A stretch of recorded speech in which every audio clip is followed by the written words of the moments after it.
left, right. Yo, on today's episode, we are talking about cancel culture. Let me know what you think about cancel culture. We have differing opinions on cancel culture, James and I. So I'm really curious. Are you support it? Are you against it? Has it affected you? Have you affected it? Are you canceling anybody?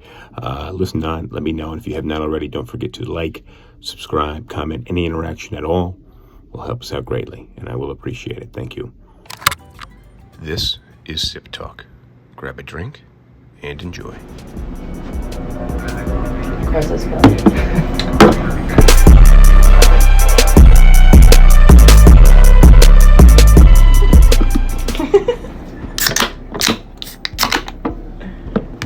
Cheers. Cheers. Cheers.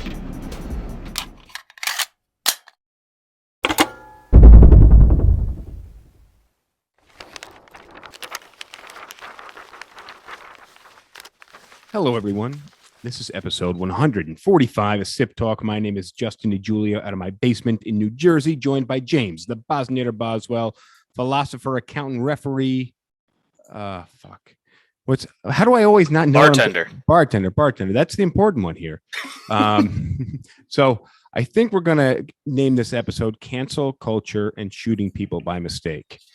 Because I feel that's a good title, actually. I like that a lot. Yeah, well, it took me about a half a second to just start typing, and that's what came out. So before we get into it, I'm going to pour a drink because I feel like a drink might help me express my thoughts. You got a drink down there? You know what it is. Yes, I do. It's a Bush Ice. I still got some of this Hibiki left, so that was good last time. So look, how much does that run for a bottle? Beats the fuck out of me. I don't know. Too much, probably. Okay, good answer. Either way, so look, actually, I'm in the basement here in New Jersey, and what I did when I moved stuff into the basement was I planned to build a bar down here, but I got to get the flooring situation worked out. I got to make sure there's no leaks into the basement because we got some major rain. So while I'm working at the floor situation, I had a bunch of boxes with liquor in them, but because I wanted to make cocktails and I could never find what I needed, I just unpacked the boxes and got rid of them. So there was like 140 bottles of just booze laying on the floor, wine, liquor, whatever. So I actually just moved it all into the back, and I had this bottle of Hibiki out. So everything else is in storage. It's Hibiki for Yeah, tonight. you still look like you're in like a prison interrogation room. Well, it's going to get there. I just painted down here. Things are, I got the dehumidifier on there because it rained all damn day. Actually, I got all dressed to go to work today and headed out the door, checked the train schedule, and the trains were suspended. So I just sat in the basement all day long, sitting at the computer. Fun times. So look, I want to broach the topic and explain to you what I was saying right before we went on air. And you really wanted me to finish my sentence, but I wanted to share with you the thought while we're on air to spark discussion from there. And Okay. what I was saying is I didn't want to get too deep into the cancel culture topic tonight. And that's because I haven't fully flushed out my thoughts on cancel culture. So until I can, and usually what I do is I write down the pros and the cons. And, when a new thought pops into my head, I kind of create a new paragraph and I just keep writing things down until I flush it out. And, ultimately, if I'm putting something together that other people are going to see, then I'll reformat it and type it up. But I just started getting my thoughts out here because I was reading your texts with Rosh, and you guys must have exchanged 95 messages back and forth today, including links and things like that. And since I was working all day, I didn't see your messages, so I had to read. Yeah, I was working too. I just have the luxury of being able to chat while I'm working. Well, I had like 11, 12 minutes of just constant text reading back and forth and comprehending that. So look, I want to get into cancel culture, but first, I think the two celebrities we'll talk about today will likely be Chappelle and Alec Baldwin. So Dave Chappelle and Alec Baldwin. And I don't know too much about what happened with Alec Baldwin, but it's my understanding that he was producing a movie or a TV show and he was handed a gun for whatever reason. And I don't know if you you can. I'm sharing with you my understanding, and then you can tell me afterwards. For whatever reason, whether it was in a scene or not, he pulled the trigger, and the gun was pointed at someone, and they were shot and died. And again, just hear me out because I want to share my perspective. And I think this is what you guys had a lot of the conversation about today was people don't have the full perspective. So that's why I'm fleshing out my perspective with you. Okay. Now at first, I thought maybe it was a scene that they were shooting, and he had to point the gun at somebody and pull the trigger, and it was a real gun, and it was loaded. So, my thinking is, one, why would they have a real gun on set? And then I was just like, well, they try to keep things as authentic as possible. If I was an actor, I wouldn't want to be drinking apple juice. I'd want to be drinking real whiskey. And then two, how was it a lot? How was it a gun with ammunition in it?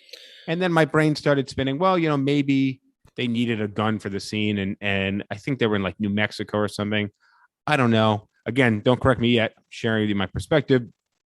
And he pulled the trigger by accident and shot somebody. Now, when it comes to guns, and I don't hold, with what I share with you, I'm not holding anybody too much at fault. But then, when I think about it and it comes to guns, I have a BB gun. It's like a little James Bond Walther BB gun. It's kind of little.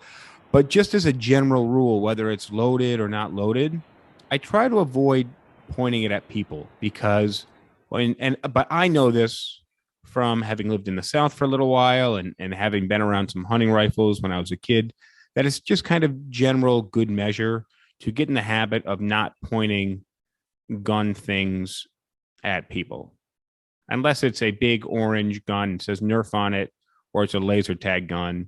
For the most part, you just don't point guns at people, and you treat every gun as if it's loaded. And if you get in the habit of picking up something that feels like a gun that's probably a fake and you're aiming it at people, then that's very irresponsible. There are two, there are a couple key rules to gun ownership. But what I'm saying is if you treat every gun as if it's loaded. But what if you think it's a fake gun? And what I'm saying is if you and then I'm done. If it's a fake gun that's good enough to look like a real gun and it doesn't say Nerf and it's bright and yellow, you should still treat it as if it is a real gun. Correct. Now, given in your mind, you might not be thinking life or death, outcome on, but it should just be a general rule, and you should treat it as such. So, but again, I don't think anybody, I don't think we should ruin this guy's life, but he did end somebody else's life. But there's many moving parts. So let's circle back to that. So the two very key rules to gun ownership is treat every gun as if it is loaded, and never point a gun at something that you aren't willing to shoot. So that means that you don't point a gun at another person unless they are threatening you with deadly force themselves. You never jokingly point a gun at somebody. You just don't do that. I took you to the gun range down here once, and I went a number of times, and one of the rules that they had there that they were very strict about was the gun always remains pointed down range. Even when it's unloaded and sitting on the table in front of you, you have the barrel pointed down range. And when you're carrying the gun, you have it in a basket. You don't carry the gun in your hand. You carry the gun in a basket. You bring it to the range. You put the basket down. You bring out the gun out of the basket, and the gun is still pointed down range. It is never pointed sideways. It's never pointed towards you. When you're loading the gun, when you're putting the magazine in, the gun is pointed down range. So that way, if anything happens, the bullet's going down range. Hey, those of you guys who are watching and listening, if you want to call in and share your opinion on guns or the Alec Baldwin situation, there's a link in my bio on Instagram. You can click that and you can tune in by voice or maybe by video if we let you come on. But feel free to do that.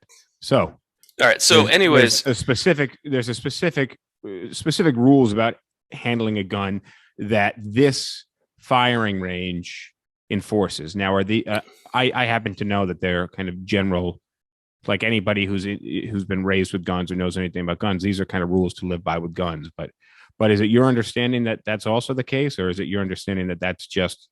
I'm pretty sure that any responsibly run firing range would have the same set of rules, both for their own liability, but also because it's best practice. Is guns always pointed down range, and the gun, you never load the gun is only loaded when you're standing at the firing table. Like they'll give you the bullets, but the magazine is unloaded. You have to load the magazine and like on the range. On the they don't. range. Yeah, they won't give you a loaded magazine and a gun in the front desk. It's here's the bullets, here's the magazine that's empty, here's the gun that's unloaded with the slide unlocked, and you put it all together once you get to the range. And even when the gun has the slide unlocked and the chamber is clearly empty, you still have the muzzle pointed downrange. So, anyways, to answer some of your questions about the circumstances and what exactly happened. Yeah. So the first thing you asked is like, why did they have a real gun and like live ammunition? So there are plenty of scenes in Hollywood that use blanks. Now, blanks do not mean that they aren't deadly. It's basically a bullet that instead of having a full metal jacket or a hollow point metal round at the tip has wax or like, I can't remember the term, like the stuffing that's put into like the barrel or whatever. So like there's still the explosive charge behind all of that. And so even if you don't have a metal bullet coming out of the muzzle, the explosive force from just the propellant in the bullet at close enough range is enough to cause serious damage or kill somebody. So if you had your hand over the end of a gun, the barrel of a gun that had a blank in it and it was fired, the force of the compression of air coming out of that could do damage to your hand. You would be lucky to have much of a hand left. That's what I would assume. Okay. And so there's plenty of scenes that Hollywood will shoot where they use blanks because they want to have the sound of a gun firing in the scene. And this is accepted. But there are clear protocols for safety. And the post that I was sharing with Rosh is an actor describing who's very familiar with all the different safety protocols. And they're describing every step that went wrong in the events that led up to Alec Baldwin pulling the trigger and killing somebody. Now, I don't know exactly whether this was during a scene or if like he was handed a gun and like happened to have it pointing at somebody when he pulled the trigger. But whatever the case is, it's you can't call this an accident because that's not what it was. This was negligent. An accident would be if the gun happened to be loaded and like the gun went off on its own, like the gun malfunctioned, like as like it was put into the basket. Well, where are we drawing the line between negligence and accident? Someone had to pull the trigger. Anytime you pull a trigger on a gun, that's not an accident. Okay. It's not my hand slipped and I caught the trigger and it happened to go off. That doesn't happen. So share with me the series of events because that's what I'm curious. So I'm going to go through it real quick. Proper protocol. The assistant director has a safety meeting each day to tell the cast and crew about the weapons that are going to be used in the day's shoot. So everybody on the set should know these are the scenes that are going to be using weapons. These are the weapons that are being used, etc. And what is that, a SAG rule? How does that work? I don't know. Okay, because if I was shooting a movie if Rosh and I were shooting a movie and there were weapons involved, we would probably not be doing that. Now, neither one of us is at the level of Alec Baldwin. But what I'm curious is where are these? I would imagine that this would be like a SAG rule because later on, like in this post, they talk about how they weren't using union workers on the set because the union workers walked off the set 6 hours before this person was killed. Why did they walk off? Safety concerns. Okay, so and I'm curious more about that, but maybe we don't know. So first thing, assistant director has a safety meeting. Everyone's on the same page. In any movie that's being shot that is going to be using weapons for the scenes, they're going to have an armorer. This is the person who's in charge of keeping all of the guns and all the ammunition and restricting access to those guns to only those who need to use them at the certain time. And so the armorer is going to be the one preparing the weapons and keeps them under lock and key. Actors retrieve cold weapons. So cold and hot. Cold weapon is an unloaded weapon. Hot weapon is a weapon that has ammunition in it. And ammunition, presumably blanks. yes, but a hot weapon can have blanks or live ammunition. It's equally deadly. So actors retrieve cold weapons from the armory. Each and every time this happens, the armorer will go through a series of steps to show that the weapon is clear by either shining a light through the barrel or pushing a rod through the barrel and having it show into the chamber so that they can see that there's no ammunition in it. And if the weapon's modified in any way by like having the firing pin removed or something, the armor also shows this to the actor so they can say, here's all the modifications of this weapon that we needed to make so that way we can have it in the scene. They also will open up any magazine clips or chambers and show that there's no ammo. And the assistant director is often present for these checks. And then from that point forward, the weapon never leaves the actor's control until it goes back to the armorer. So even with a cold weapon, the only person that's allowed to touch it is the armorer or the specific actor that the armorer gave it to. And these are cold weapons. So all actors holding weapons, as well as any actors or crew that will be swept by the barrel during the scene. So like if I've got a cold weapon and during the scene I have to point it at you, they're going to be, or even if you've got like a cameraman that's going to have a cold weapon pointed at him, every single person in the scene needs to see and verbally confirm that they know that that weapon is completely unloaded and cold. And so when you have to do anything with hot weapons, again, the armorer is the one who's preparing them. And the same process is used as above, but the armorer holds onto the weapons basically until the moment the director says action. Like, the actors aren't going to be holding these hot weapons until the scene is ready to be shot. And each and every blank or dummy round is handed to the assistant director to verify that it's not a real bullet, and then they hand it back to the armorer who actually loads it into the weapon. And then, like, for scenes where they're using hot weapons, basically the only people that are allowed to even be on set are the ones that are absolutely necessary. And you make sure that, like, you have the scene set up in such a way that if you've got a hot weapon that's going to be pointed in any direction, no crew members can be in any of, like, those areas, right? So you set up the crew, you set up the cameras and everything, so that way whenever a hot weapon is pointed, nobody is having it pointed at them. If you need to have a scene where someone's getting the gun pointed at them, it's with a cold weapon. Right? Mm-hmm. I follow you. So no weapons are ever left unattended, and if an unattended weapon is found, it's assumed to be hot until the armorer comes and clears it. And whoever left the weapon is probably going to be fired unless, like, they're the lead actor and they're, like, in a starring role, in which case they'll probably get yelled at a lot. But for most people, if you leave a weapon hot or cold unattended, you're fired.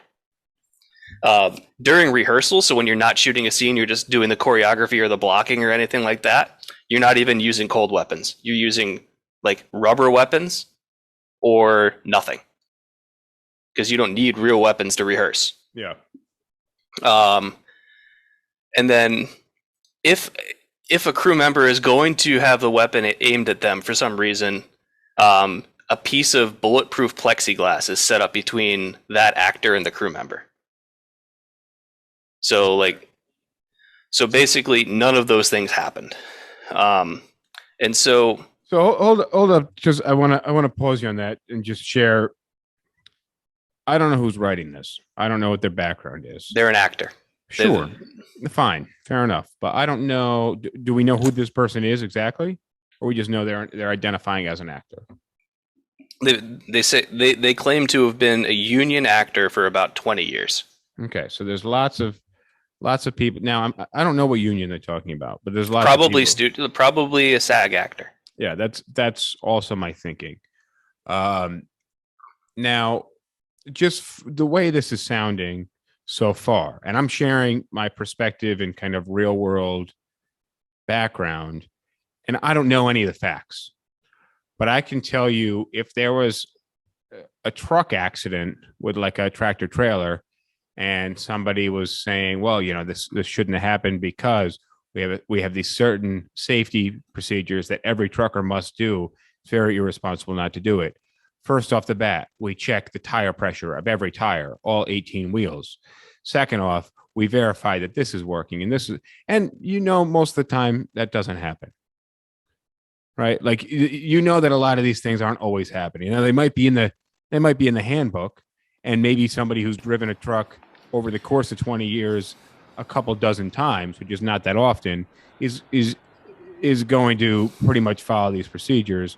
But the majority of truckers just aren't, because they have faith that for the most part. Yeah, but that's different. I think a better analogy would be like flying a plane. If you're flying on a commercial airplane, then before you fly, the pilots go through a pre-flight checklist, and they much check, better example. They go through every single step, even if they've done it 1,000 times before. They still go through every single step and identify everything that they need to, and they don't just say, "Yeah, flaps seem like they're working pretty good today." No, they say flaps track up to 35 degrees and down to negative 25 degrees or whatever the numbers are. But also, you have the FAA versus SAG.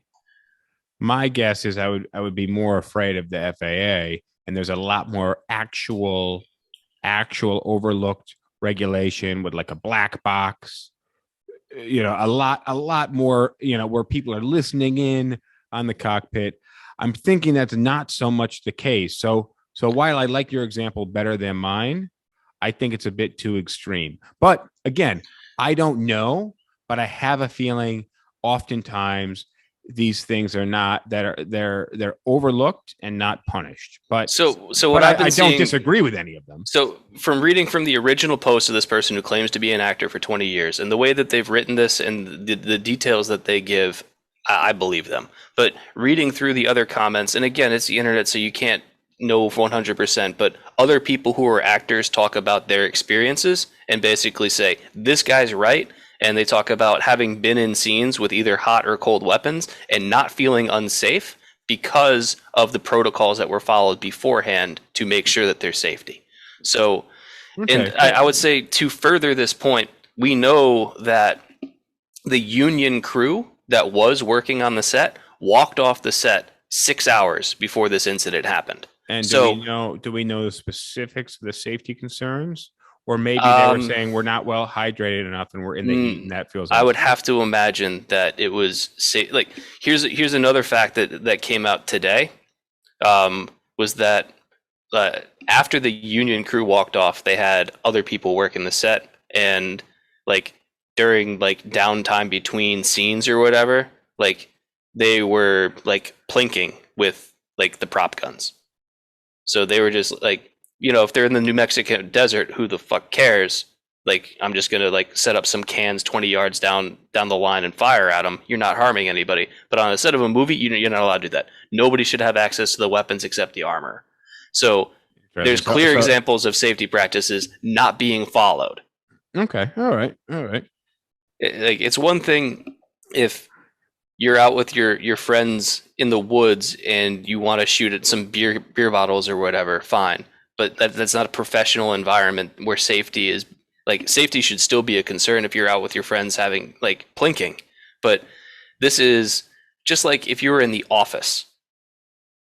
That's what you have to consider this movie set to be, this is a professional work environment. You're not just going to have people taking pot shots at a couple targets while they're waiting for the next scene to set up. So that was allowed to happen. I want to know the following events that actually happened. Do you have them? No. I'm here. Here's where. So a lot of people are talking about, and me and Raj got into this a little bit about parasocial relations, where he's like, because Alec Baldwin has been kind of widely regarded for quite some time and hasn't really had any bad press or anything like that, our reaction to this has been more sympathy. Whereas when you look at it First of all, he's a producer on the movie, so he's responsible for the set. He's responsible for the crew that's there. And everybody wants, because they have positive feelings for him, they want it not to be his fault. It's kind of like Michael Jackson. A lot of people wanted, knew nothing about the Michael Jackson case. I still know very little about it, but I was actually happy when he was let free of all the charges, or whatever the case. But that's what you mean by parasocial, is you have this perceived relationship with someone. Yeah, because you've seen them in so much media and everything else, you feel like you know them as a person, even though you've never met. And it creates these weird dynamics where you think of them like a friend, even though you've literally never seen them in person.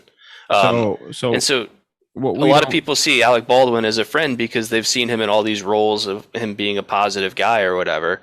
But you have to look at this and say, he's a producer on this set. He's responsible for the crew. His first crew walked off because of safety concerns. He brings on a scab set of crew that are taking pot shots at targets or whatever during breaks between scenes. And his armorer was completely inexperienced. It was like the daughter of like one of the other producers or something like that.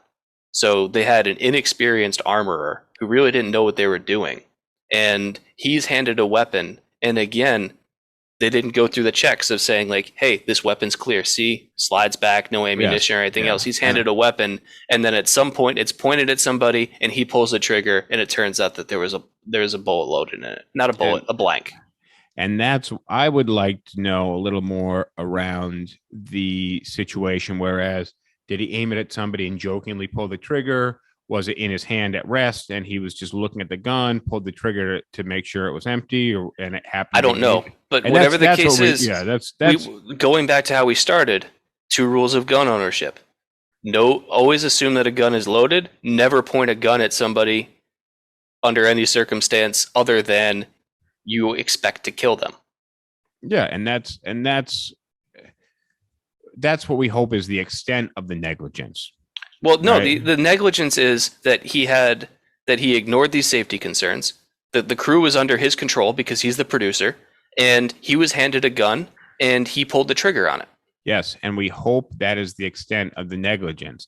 Not he jokingly aimed the gun and pulled it at somebody, because that makes it 1,000 times worse. It's already as bad as it can possibly be. Well, no, it could be worse if he didn't, all these other things happened and then he like aimed the gun at somebody and pulled the trigger. I don't really see a difference here. Well, one is grossly negligent. The other is like these things could happen and you can let them pass. No, none of these things should happen and none of these things should pass. Every single one of these things is grossly negligent.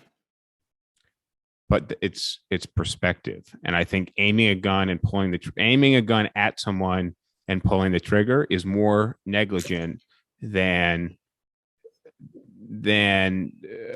just kind of general gun ownership and management negligence.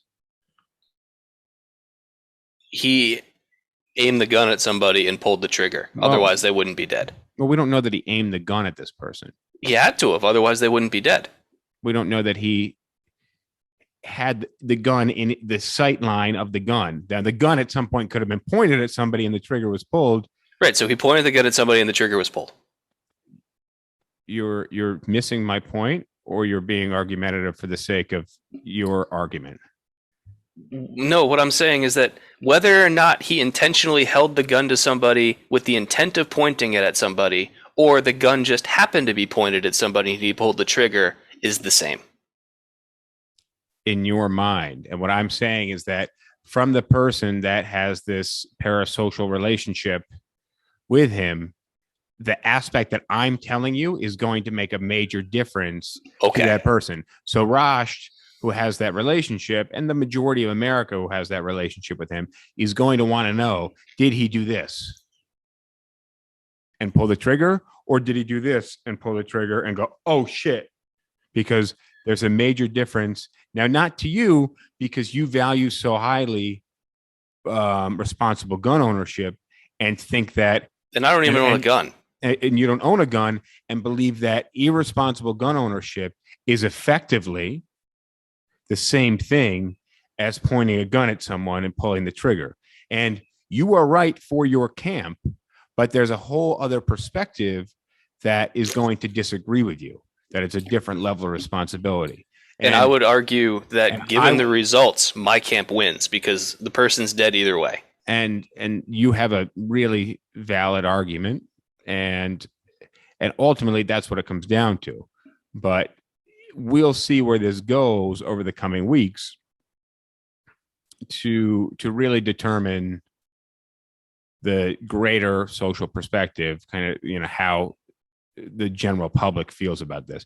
At this point in time, I feel like there's too many unknown unknowns, or just generally unknowns, for people to speculate too much. There's probably a lot of facts that are available to the people who need to know them, but not to the public. Yes, but and what I'm very positive on that, which is a lot of the questions I have right now are things that I imagine that anybody that would have been present would have been aware of, but that information hasn't come out yet. But I'm curious how long it stays in the media sphere, because I think we've done a really good job about this. But every time I turn on the radio, which is literally a couple times a day, it just goes on automatically. The only thing they're talking about is coronavirus. So I'm really curious if this plays out in the media, if people are that interested in it and it sticks around, or if it just kind of, it just kind of settles and dissipates. So I'm very curious where that goes moving forward. I don't know. It's going to be interesting, but it's and this is one of those ones where, like, Stalin's quote about one death is a tragedy, a million deaths is a statistic. It's this one accidental shooting has gotten way more attention than all of the intentional shootings that have happened in the last week. Yeah, very true. Very true. I don't know what to say about that. I think it speaks for itself. Well, I saw a stat on Twitter, I think maybe the end of last week or shortly after this happened, I imagine. But they were talking about like the percentage of gun deaths in the U.S. compared to, or not the percentage, the sheer number of gun deaths in the U.S. compared to most other first world countries. And ours is just magnitudes higher than anywhere else. Basically, anywhere that isn't in an active war zone is behind us. Yeah, that's very, very true. Very true. All right. So, and on to cancel culture, because I had this in the refrigerator. I had this bottle in the refrigerator for whatever reason, just because I wanted to get it out of the basement, and it's going down too fast here. So let's get through cancel culture before. Well, let me start off with this. I want you to respond to this idea first, because I was talking with the Derv a good bit today about the Chappelle special and cancel culture in general. And one thing that I started to realize about halfway through the talk is that I don't think anybody is actually opposed to cancel culture.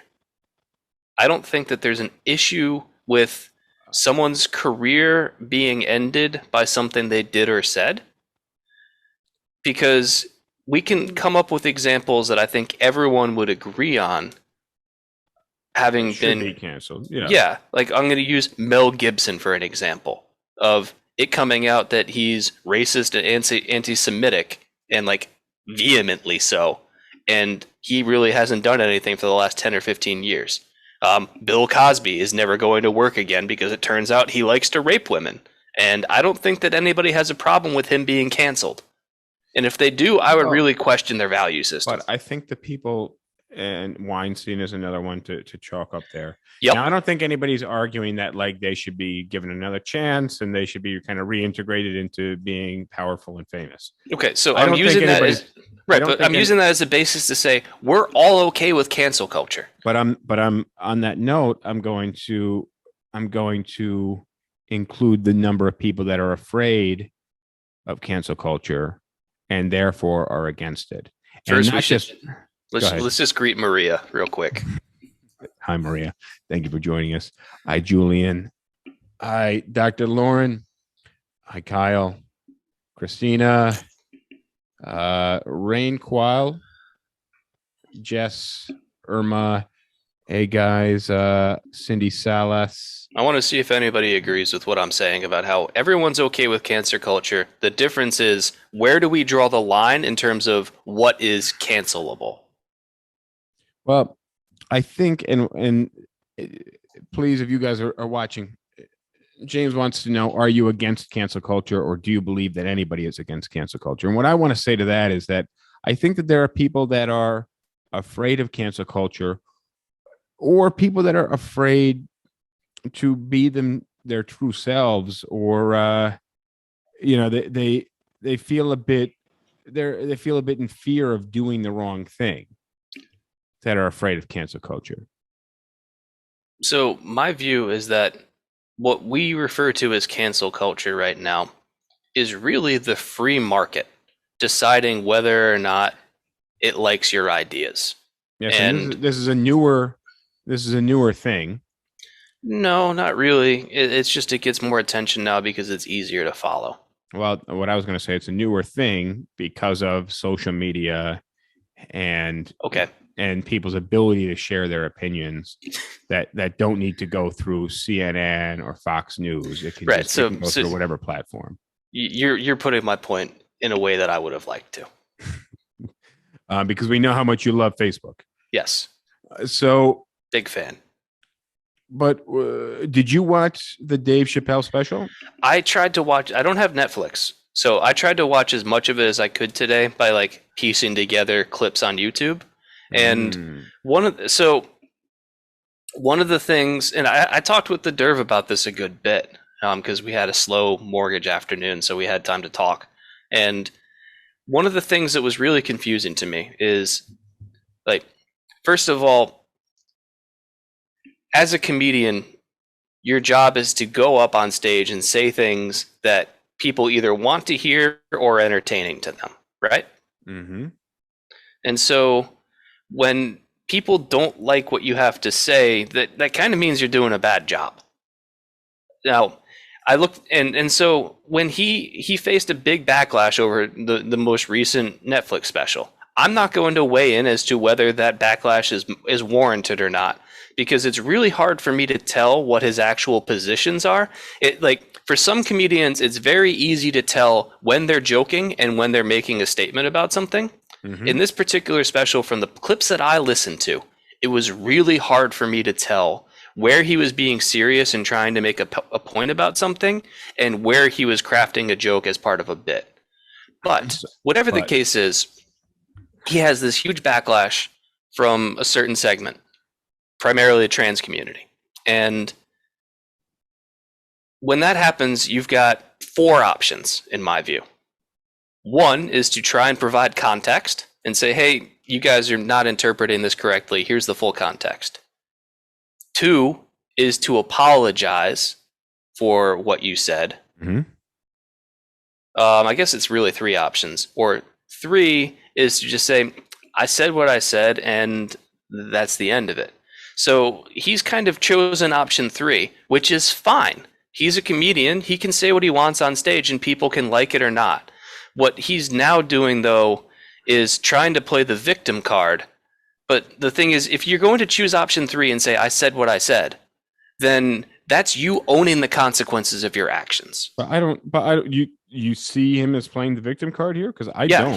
He's talking about how he's being disinvited from various events.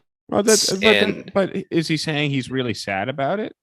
Yeah, he's talking about how he's feeling like he's being canceled. And my view is, like, you got to say whatever you wanted to say on stage. If you don't want to provide context for it, if you don't want to apologize for it, fine. I don't care about that. But if you're not going to do either of those things, then people have a right to be upset with you about it. Hear me out on this. One, I don't think he's complaining about being canceled. He's probably has a lot of press and a lot of questions, and they're saying, how do you feel about this? And he's saying it sucks. But I don't see him seeking national spotlight, saying I'm really sad and calling people out for canceling him.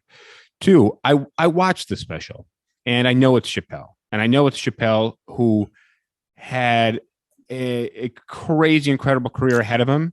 And he just disappeared and left and went to Africa because it wasn't something that he was interested in. And being super famous wasn't something that he was interested in. Mm-hmm. Having watched the special, it to me sounded like he was using his perspective as as an opportunity to generate some humor, and he was sharing his background and things that every day make us uncomfortable, and that everybody has their perspective on certain things, and he was sharing his perspective on many aspects of everything, but including trans culture. The trans culture is what's got him in the hot water right now. Well, Nobody cares about anything else that he really said. And he spends a decent amount of time kind of throwing jabs at the trans community.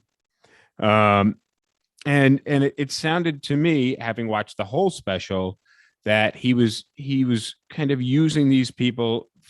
He was using that as a premise for the comedy that he was generating.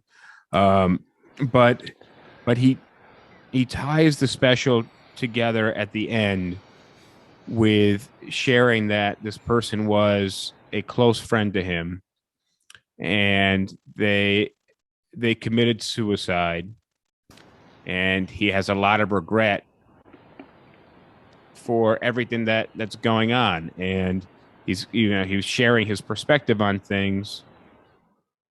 But basically, he was kind of what's the word? And again, I wasn't ready to have a conversation about this because I haven't flushed out my full perspective on it. But to me, it was almost him like looking at the mirror with his interaction, and him saying, "Look, I mentioned this in humor because a lot of people here are laughing, and it is humorous. But I don't condone any hate, and I want people to invoke as much empathy as possible." So there's a point. There's 2 points in his bit where he talks. He talks about that. He talks about the North Carolina bathroom bill, where that basically made it so that trans people would have to use the bathroom assigned as their birth gender, not their current gender. So if you're a man that's transitioned to a woman in North Carolina, I don't think the bill passed, but at one point it would have been that if you were a man who transitioned to a woman, you'd have to use the men's bathroom, even though you present as a female. And he was talking about how bills like that are really hurtful and cause problems, and he's against that, and he's against discrimination. He wants equality for everybody, and there's that aspect. But then there's also been, I don't know, I didn't get to this part in the special because, again, I had to just kind of snip it together through YouTube, where he talks about himself as a trans exclusionary radical feminist.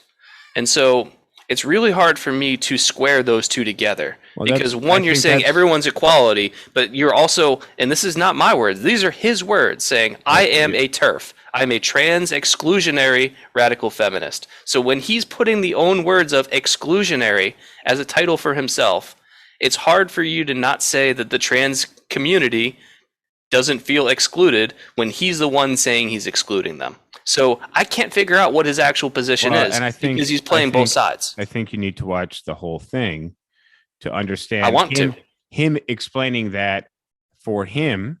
And again, he's sharing his perspective and draws a lot of attention to the fact that this is his perspective, that he questions how Caitlyn Jenner basically says, I have a difficult time squaring in my life, and I imagine a lot of other women do, that Caitlyn Jenner was the woman of the year, yet she's never had a single period.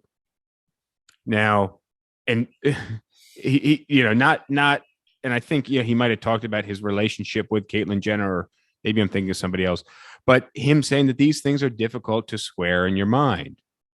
And you have to watch, and you have to watch how he connects everything. Okay. And I think a lot of the backlash, and what you keep, and I caught this in the message between you and Raj, is that people are saying you need to watch it to the end, and you need to watch it in full. I think that's fair. And what you're sharing with me is that you're missing the connects between the 2 points, and that's something that I think is really important with that particular special. Now, he also says that I've heard him say that he doesn't give a shit being canceled on Twitter because Twitter's not a real place. Well, he's kind of right about that. So, but he also, and I think he kind of throws a couple of flares out there saying, I understand this is controversial. it is what it is. I'm not so concerned about my career and being rich and famous. That's not something I'm interested in. So if people want to cancel me for it, they can. I'm sure. And also I think that this was his last series in his contract with Netflix, so that he felt that he could kind of be a bit more, what's the word I'm looking for? Free spoken? No, a bit more, not free spoken, but radical maybe, or there's another word I'm looking for. I can't, maybe it's the Hibiki. I don't know. But it would be something to watch in full, and that's that. But again, at the end of the day, he was putting on a comedy special, and a certain aspect of it being alarming or controversial is good for the special. It's good for Netflix. It's good for the viewers, even if people are watching it because they're curious what he's going to say, and they already go in knowing they don't like him. They're going to watch it, and that's good for Netflix, and that's that. Yeah. The point that my brother brought up, and again, I haven't watched the entire special, so I can't, I wish I could comment better than I can, but the point that my brother brought up is like that by picking on the trans people, that it's already a community that faces a lot of discrimination, and the like violent crime and the murder rate against trans people is way higher than any other demographic. And so he's like, it's like he's punching down on a group that has already suffered a lot of abuse. Well, and that not everybody that watches a special, even if they watch it from minute 1 to minute 60 or however long it is, that not everybody that watches it is going to understand that it's a comedy special, and they might actually start to change their mind to think the way he does if that's harmful. I don't know. I have a feeling, based off what you're telling me, that your brother told you today, that he also did not watch the full special. I don't know. I'll have to ask him. I don't think he did. But my whole point is, I think that it's value. If you're going to make criticism of the closer, then you should watch the entire thing. Yes, and even that phrase, and this is almost how I know that he didn't watch the whole thing, is he said that he has been accused in the past of punching down on the trans community, and that there was you got to listen to the whole thing. I want to. Cool. But so look, I want to talk a little bit more about cancel culture before we run out of time, and just share. Well, just respond to my hypothesis that nobody's actually against cancel culture. It's all about where we draw the line in terms of what is cancelable. Well, that's exactly where I'll start. And I think people are afraid of cancel culture because it invokes the fear of them being free and having freedom of opinion, expression of opinion, even unpopular opinion, but it challenges their ability to express themselves and their opinion and feel free in doing so. And somebody wants to say something controversial on Twitter, and then that gets used against them. People, they may just say nothing on Twitter because they're afraid of the crazy backlash.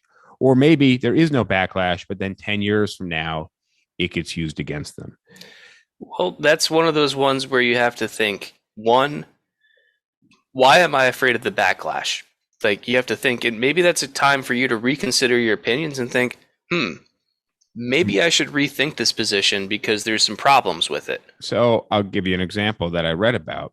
And this was a white affluent woman who owned a store who wanted to do something last year for the Black Lives Matter campaign, but was afraid to do anything at all because she was afraid of doing the wrong thing and doing anything that could be perceived as the wrong thing because she didn't know, but she still wanted to show support and presumably didn't because she didn't know what to do.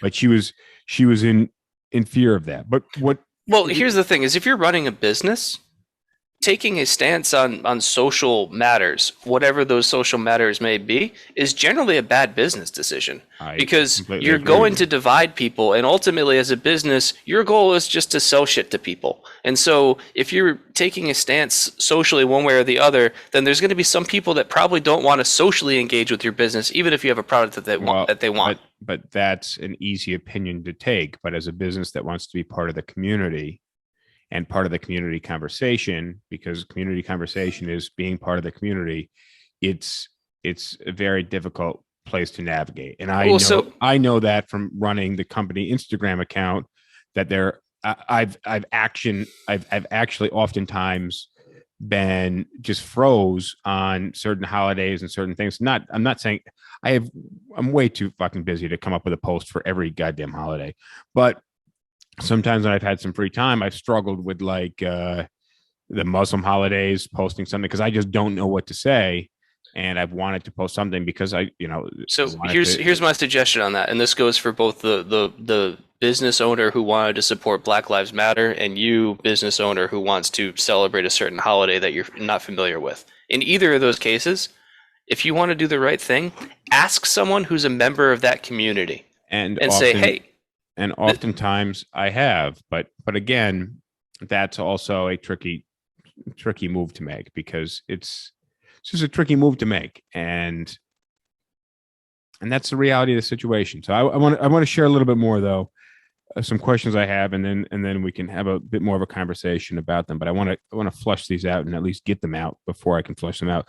But questioning what actions are cancelable at all. So my thinking is almost anything in the hands of the media with the right perspective or spin can be cancelable. And then, in thinking about this a little more, I was trying to think, how would you come back from being canceled if you can at all?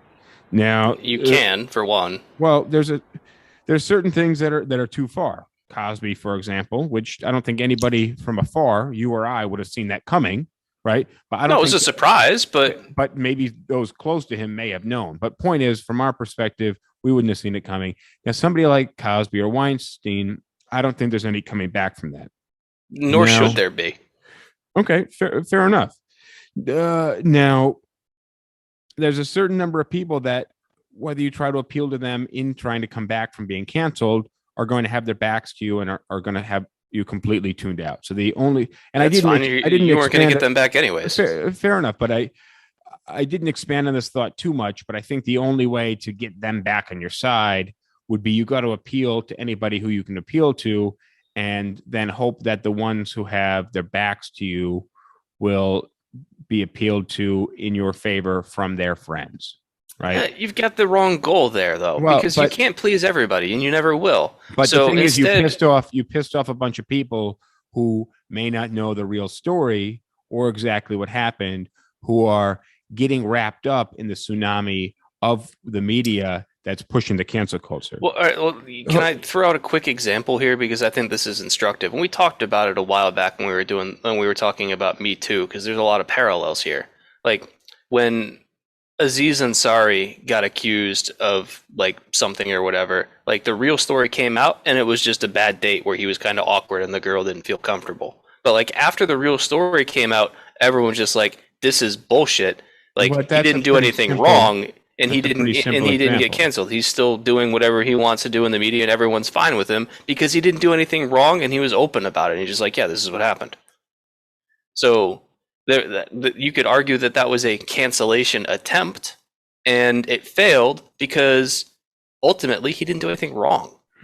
And I'm not even a fan of him, but I don't think that he did anything wrong, and I think that that he should still be able to produce work, and if people want to watch it, then go ahead and watch it. But again, what is cancelable? So that presumably, and that's what I'm saying, is that everyone has a different definition, and that nobody has an issue with cancel culture. So when you hear people talk about cancel culture, and this is why I hate hearing it come up all the time, is anytime somebody brings up cancel culture, what they're really saying is that they don't like that somebody whose views they agree with is suffering negative consequences for also holding those views. Well, but I'm talking more about the people that are afraid of cancel culture and afraid of maybe something that they did in the past, whether they're unsure of it, popping back up to haunt them at some point in the future. And then my thinking went down the lines of, there's certain things that are too far, but if you have done something in the past that you can identify and you know was bad, how would you kind of reconcile that? Would you ask for forgiveness and bring it back up to that person? Or would you just kind of hope it away and hope it never comes back? Because it The might be mature way of dealing with it, and I think both you and I, this is applicable to, is that there have been things that both you and I have done that we probably regret today. Agree? Yes. I wish I had. I'm not going to bring them up. No, but I wish I had a better memory also, because that Right, but like I'm sure that there's something that if it was brought up to you today, you'd just be like, I'm not proud of that. I can tell you that that's true of me 100%. And if someone were to come up to me and say, hey, remember that thing that you did 10 or 15 years ago? And if that were to be made public, if I were a public figure and someone were to come forward and say, James did this, then the mature way to respond would be to say, it's true, I'm sorry, it happened in the past, and I've reached out to that person directly to try and make amends. And what if it hadn't been brought to your face? Is it always a good idea to reach out to that person? Once you identify it, is it the best idea to reach out to that person and force them to revisit whatever it was that happened? Not necessarily. What you could do is you issue a statement and you say, it's true and I regret my actions. No, I'm saying before, but now you're talking about after somebody said, hey, James, you did this 8 years ago and that was bad. And shame on you. And I'm not letting you live this down. You're saying after that. I'm saying it's late October 2021 and you did something bad that you're not proud of. Maybe somebody else was the victim. Maybe they don't feel so victimized. Maybe they do and they hate you for it and they've forgotten about it or they haven't forgotten about it. But do you reach out to them and say, hey, remember this happened 8 years ago? I'm really sorry. I haven't been able to live down. They're like, oh, I wasn't big on Instagram 8 years ago. Now I am. I'm going to lambast James. Or do you hope it goes away? That's a really hard one to say because you don't know how they're going to react. Like there's people that I've wronged in the past. And if I were to try and reach out to one of them today, I don't know if it would be a good idea because it might just bring back up shitty things that I did in the past, or it might be something positive of like, hey, I know that was a long time ago, but I appreciate you realizing your mistake and apologizing to me. I feel better about it now. That would be the best case scenario. But it could also be, I'm really upset that you brought that up again. Now I have to relive it. And so I don't know what the proper approach is. And that's now, I think everybody wants to apologize and get something off their chest, but then also there's it may be better for you to just suffer quietly, with it. And I don't have the answer there. I don't think there is an answer. And that's kind of where I ran my thoughts kind of into a ditch and then started checking out some of the Dave Chappelle coverage and all the heat that he's getting that I don't really think he cares that much about. But I think that anybody who's giving him heat on it needs to listen to and watch the full episode and an end of conversation on that.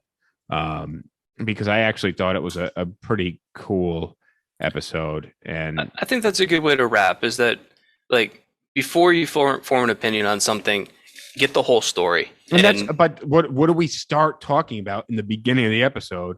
And we were talking about with Alec Baldwin shooting people. Yeah. Well, that's one where like we don't have the full story and we can't get the full story. Well, not yet, at least. And I want to say hi to Lewis, Chris Dufresne, Danushi, Lisa. What's up, guys? Lisa said sometimes things are better left unsaid. I think it's situational, and I agree. And it's situational on both sides of things, and that's where it gets confusing. But like you said, before we can have too much perspective on the Alec Baldwin situation, we don't know enough. And what we do know so far is not good. And again, that's what was the word you used with Rosh earlier? Parasocial relationship, meaning you feel a certain way about Alec Baldwin, given you have no actual relationship with him. And I think that those who have a positive parasocial relationship with Alec Baldwin want to know, did he do this with the gun or didn't he? People from your camp are saying it's the same. And I don't think either one of you is wrong. Again, it's all perspective. I think one of them is wrong. The one without your perspective. On that note, I want to thank Rosh Galeb, who's feeding us your comments. Those of you guys who are watching us live, thank you for joining us. Thank you, MJ, for the comment. She said, great topic tonight, guys. Thank you, MJ. Thank you guys on TikTok. Thank you, Rosh. Thank you, James. See you guys next time. Cheers. Good timing. Adios. All right, that concludes this episode. Let me know, do you agree with me? Do you agree with James? Somewhere in between? Or are we both wrong? Thank you again, as always, for watching and listening, and I will see you next time. I like PBR. I just got priced out of it.